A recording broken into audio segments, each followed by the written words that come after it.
আধার card ৫টা জালিয়াতি হয়েছে। জালিয়াতির জন্য তো যে সংস্থাগুলো আধার কার্ড বানাচ্ছেন তারা দোষী। তাড়াহুড়োর মধ্যে দিয়ে বহু জেনুইন ভোটার তারা এবারের ভোট দান থেকে, ভোটে অংশগ্রহণ থেকে তারা বিরত থাকবেন, অংশগ্রহণ করতে পারবেন না। সারা রাজ্য সরকারে কাজ করেন, তারাই তো বিএলও হয়েছেন। তো তারা তো রাজ্য সরকারে যে এই 10 বছর 11 বছরে কাজ পেয়েছেন, তারা তো তৃণমূলপন্থী না হলে তো কাজ পাবেন না। এটাই তো সবাই। তৃণমূল বলছে বিরাট বড় মিছিল করব, তাই বিজেপি বলছে বড় মিছিল করব। আরে সাধারণ মানুষের যে সমস্যা সেটা সমাধান কে করতে পারে? নির্বাচন কমিশনের আধিকারিকদের মাধ্যমেই তো তারা নতুন ভোটারের অ্যাপ্লিকেশন করে সমস্ত কিছু ভেরিফাই হয়ে তারা ভোটার হয়েছেন। তো তাদের আবার কেন পরীক্ষার সম্মুখীন হতে হবে? নির্বাচন কমিশন তার নিজের কোনো ইনফ্রাস্ট্রাকচার নেই। কেন্দ্রীয় সরকার রাজ্য সরকারের কর্মচারীদের নিয়ে তিনি নির্বাচন করান।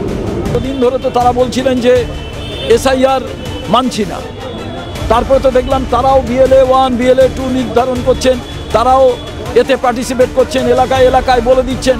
আর বাইরে তারা বলছেন আমরা মিছিল করব, মুখ করব, অথচ নিজেদের ফোর্সকে রেডি রাখছেন। ভারতবর্ষে জাতীয় কংগ্রেস এই নির্বাচন প্রক্রিয়া শুরু করেছিল এসআইআরও জাতীয় কংগ্রেসের মাধ্যমে। আমরা যেটা চাই, সাংবিধানিক মোতাবেক যে আইন, সেই আইন অনুযায়ী এসআইআর হোক। এসআইআর কোনো রাজনৈতিক উদ্দেশ্য প্রণোদিতভাবে যাতে না হয়, জেনুইন যারা মানুষ আছেন তাদের যাতে নাম বাদ না যায়। 2002-এর যে বেস ধরা হচ্ছে ভোটার লিস্টের, সেটা যাতে না ধরে 2021 কিংবা 24 তাকে ধরা হয়। এমনকি যেদিন ভোটার লিস্ট সিজ করা হলো সেদিনও যদি এই ডেটটাকে করে, অসুবিধে কোথায়? তার কারণ 2002-এর পর যারা নতুন ভোটার হলেন, নির্বাচন কমিশনের আধিকারিকদের মাধ্যমেই তো তারা নতুন ভোটারের অ্যাপ্লিকেশন করে সমস্ত কিছু ভেরিফাই হয়ে তারা ভোটার হয়েছেন।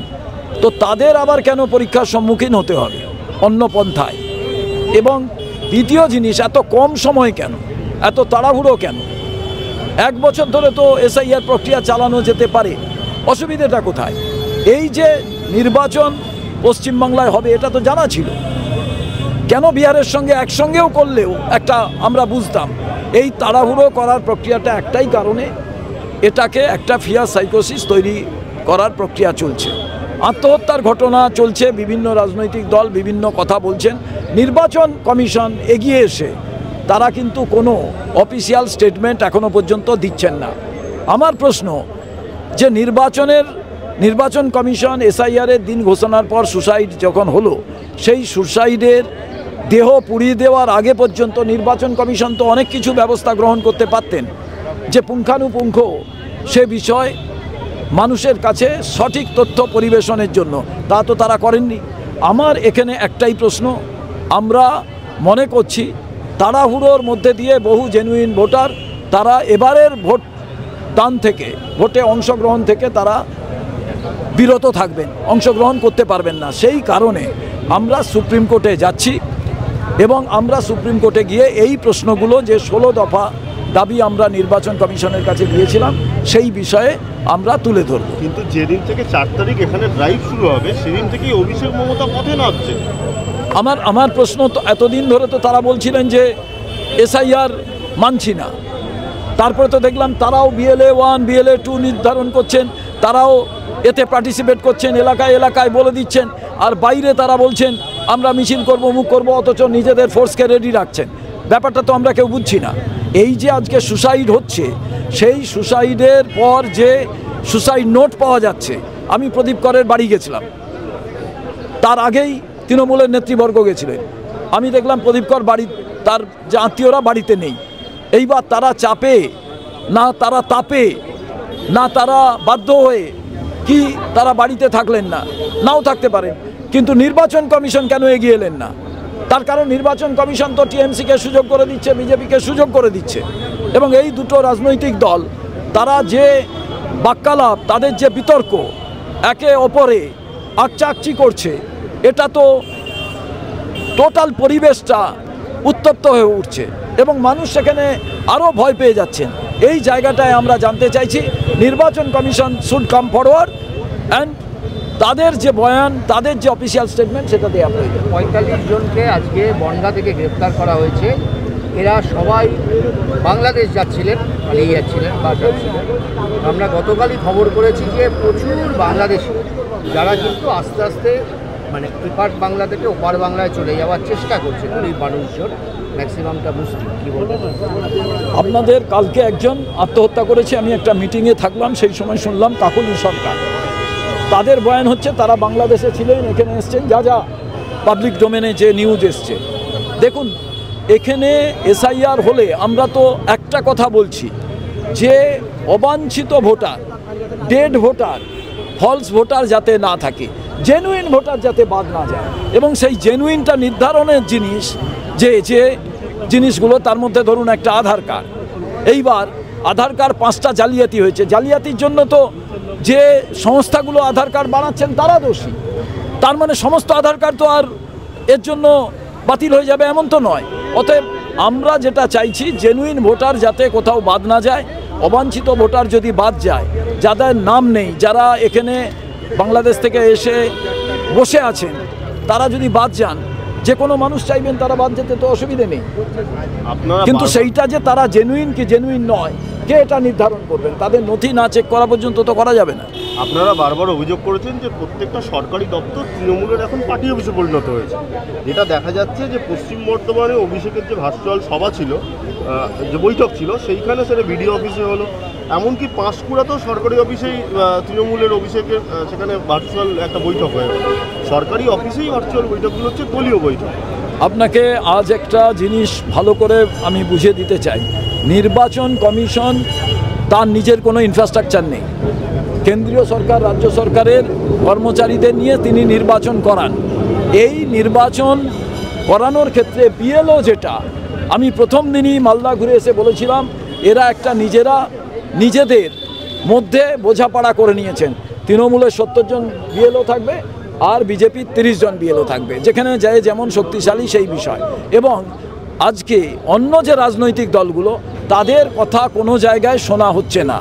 এবং এই কাজটা হচ্ছে কেন? এই কাজটা বাইনারি পলিটিক্সের একটা দিক। আপনি দেখুন, এরা দুজনেই চেল্লাচ্ছেন, দুজনেই বলছেন, কই বিজেপি তো নির্বাচন কমিশন তাদের সব কথা তাদের শুনে বলছে। তারা এই যে ডেড বডিগুলো যখন পাওয়া গেল, নির্বাচন কমিশন সেখানে কেন তারা সিদ্ধান্ত গ্রহণ করলেন না যে এরা সত্যি এনআরসির জন্য না এসআইআর এর জন্য, কিসের জন্য তারা মৃত্যুবরণ করেছে? আমি আজ একটা কথা বলছি, রাজ্য সরকারের যে এই পন্থা, কেন্দ্রীয় সরকারের যেই পন্থা, এরা সমস্ত এজেন্সিগুলোকে নিজেদের স্বার্থে ব্যবহার করে। এখানে তৃণমূল ব্যবহার করে, আর বিজেপি তার যে সেন্ট্রাল যে এখানে গভর্নমেন্টের যে অর্গানাইজেশনগুলো আছে, তারা সেটাকে ব্যবহার করছে। শুভেন্দুর বিরুদ্ধে তৃণমূল চিঠি দিয়েছে যে বিএলওদেরকে ভয় দেখানো হচ্ছে। শুভেন্দু বারবার বলছে যে 55 জন বিএলও এখন বিহারে অ্যারেস্ট হয়ে রয়েছে। মানে বিএলওরা যদি নিরপেক্ষ না হয়, আসলে এটা পরোক্ষে বিএলওদের ভয় দেখানো। আমি আজ একটা কথা বলি, এটা যদি উনি কেন বলছেন আমি জানি না, উনি তো নির্দিষ্ট জায়গায় অভিযোগ করবেন। নির্বাচন কমিশন তো রাজ্য সরকারের অধীনে নয়। 50 জন বিএলও হোক আর 100 জন বিএলও হোক, স্পেসিফিক এই আবহাওয়াটা গরম করে দেওয়ার অর্থ হচ্ছে সামগ্রিকভাবে টোটাল পরিবেশটাকে উত্তপ্ত করে দেওয়া। আমার প্রশ্ন, আমি তো বলছি যে যারা রাজ্য সরকারে কাজ করেন তারাই তো বিএলও হয়েছেন, তো তারা তো রাজ্য সরকারে যে এই 10 বছর 11 বছরে কাজ পেয়েছেন, তারা তো তৃণমূল পন্থী না হলে তো কাজ পাবেন না। এটাই তো স্বাভাবিক। শুভেন্দুর বিরুদ্ধে তৃণমূল অভিযোগ করছে যে বিএলওদেরকে ভয় দেখাচ্ছে। না, তৃণমূল অভিযোগ করছে যে শুভেন্দু ভয় দেখাচ্ছে। এই তো আমার প্রশ্ন, শুভেন্দু ভয় দেখাচ্ছে, অভিযোগটা সেইভাবে ওরা কোর্টে যাক, বিভিন্ন জায়গায় যাক, গিয়ে বলুক যে ওরা ভয় দেখাচ্ছে। কে কাকে ভয় দেখাবে? আর তবে বিজেপি অবাঞ্ছিত কিছু কথা বলছে, তৃণমূলও অবাঞ্ছিত কথা বলছে, এতে টোটাল মার্কেটটা উত্তপ্ত হচ্ছে। আমি তো সব জায়গায় বিএলও যারা আছেন, তারা তো আমি দেখতে পাচ্ছি যেখানে যেখানে বিজেপির বিধায়ক আছেন, সেখানে তো বিজেপির অনেক বিএলও নিয়োগ হয়েছে। সেখানে ডিএমএসপিরা মেনে নিচ্ছেন নাম পাঠাবার ক্ষেত্রে, বিডিওরা মানছেন, ওরাই তো নির্বাচন আধিকারিক, ওরাই মেনে নিচ্ছেন। আবার যেখানে তৃণমূল শক্তিশালী, সেখানে 70% ওপরে, সেখানে তৃণমূলের বিএলও। বাকি দেখবেন অন্য কোনো রাজনৈতিক দলের একজনও বিএলও তাদের মনোভাবাপন্ন কেউ নেই। ট্রেনিং হয়েছে এবং সেই ট্রেনিং চলাকালীন বিএলওরা বিক্ষোভ দেখিয়েছেন, তারা বাড়ি বাড়ি গিয়ে যে কাজ করবেন তার জন্য তারা নিরাপত্তাহীনতায় ভুগছেন। এটা হওয়া স্বাভাবিক। তার কারণ আমি প্রত্যেকটি জেলায় ঘুরছি, সেখানে মানুষ প্রচণ্ড পরিমাণে ক্ষিপ্ত হয়ে আছেন। যেমন মালদা মুর্শিদাবাদে বিস্তীর্ণ গঙ্গা ভাঙনের কারণে কোনো নথিপত্র নেই। দক্ষিণ 24 পরগনা, উত্তর 24 পরগনা এবং মেদিনীপুরের একটি অংশের সেখানেও বন্যার কবলে বহু মানুষের নথিপত্র কিছু নেই।